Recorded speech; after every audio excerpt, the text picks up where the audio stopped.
Bonjour à tous, une veillée de prière œcuménique pour le synode sur la synodalité, l'appel à la paix après les émeutes au Pérou et l'empreinte de la main du pape bientôt dans le métro bruxellois, c'est dans SIC et ça commence maintenant.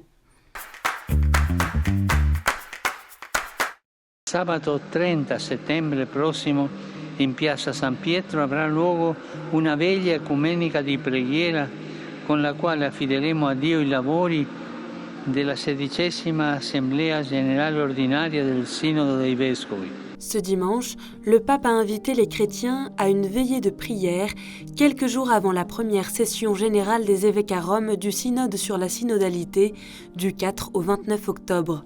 Cette annonce a été faite alors que la semaine de prière pour l'unité des chrétiens débute ce 18 janvier.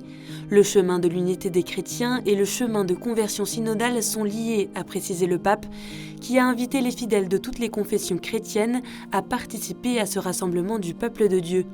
Un programme spécial est prévu pour les jeunes. Per i giovani che verranno alla veglia ci sarà un programma speciale in tutto quel fin settimana a cura della comunità dei Tessè.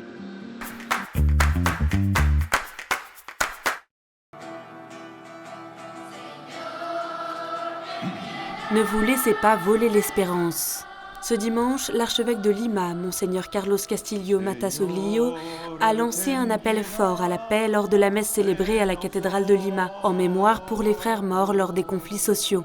Le pays souffre d'émeutes depuis la destitution en décembre dernier du président Pedro Castillo par le Parlement. 49 morts et des centaines de blessés sont à déplorer. Lors de la messe, policiers et manifestants étaient assis côte à côte. Dans son homélie, l'archevêque de la capitale péruvienne a rappelé que Jésus est dans le visage de chaque victime et appelé à la conversion.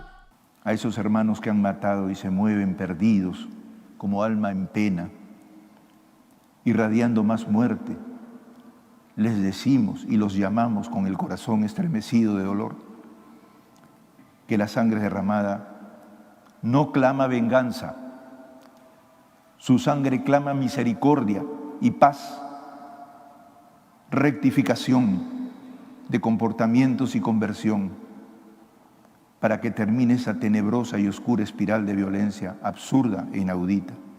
Déjà réunis quelques jours plus tôt à l'occasion de la session plénière de la conférence épiscopale, les évêques du Pérou avaient déclaré que la seule voie possible était celle de la médiation et du dialogue.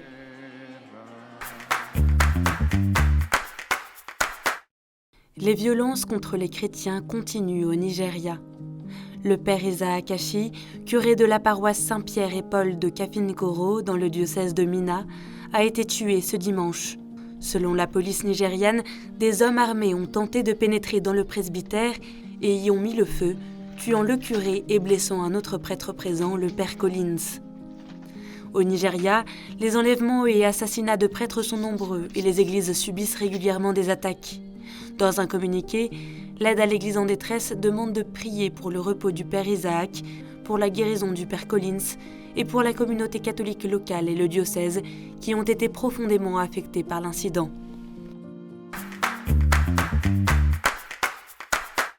Un nouveau camion humanitaire est parti du Vatican.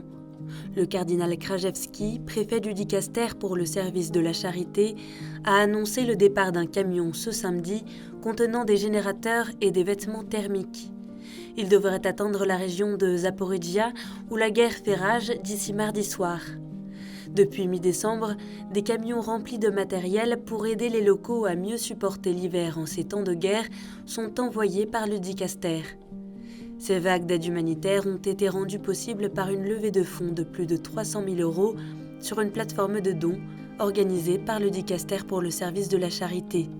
Ma vedendo così tanti soldi che sono arrivati grazie a voi, abbiamo anche comprato i generatori che gli sono la vita e servono proprio per sopravvivere questo tempo molto difficile sotto zero. Grazie e vi benedico tutti nel nome del Padre, del Figlio e dello Spirito Santo.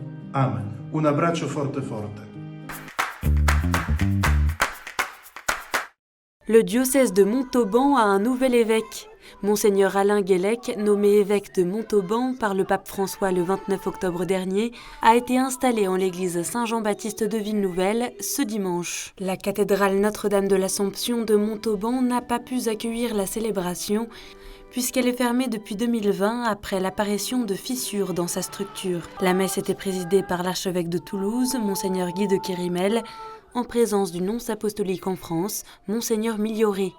Chers frères et sœurs du diocèse de Montauban, en inaugurant mon ministère parmi vous et pour vous, c'est à la joie de la mission que je vous invite. Celui qui vous parle aujourd'hui n'est ni un idéaliste, ni un naïf, mais un pasteur qui veut, avec vous, continuer à faire rayonner la joie de l'Évangile sur cette terre de Tarn-et-Garonne, à la suite de bien d'autres qui ont travaillé ici, et nous leur sommes redevables. Alors continuons la route, n'ayons pas peur non plus de renouveler nos manières de faire, en nous laissant toujours guider par l'Esprit Saint dans la charité. Une empreinte de la main du pape sera bientôt dans le métro bruxellois. L'Église catholique de Bruxelles l'a annoncé ce vendredi 13 janvier.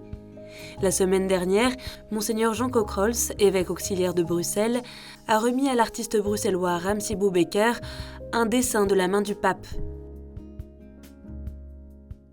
Et c'est Monseigneur Cockrols lui-même qui a pris l'empreinte lors de la dernière visite ad limina des évêques belges. J'avoue que je suis un petit peu taquin et j'ai demandé au pape qu'il me donne sa main.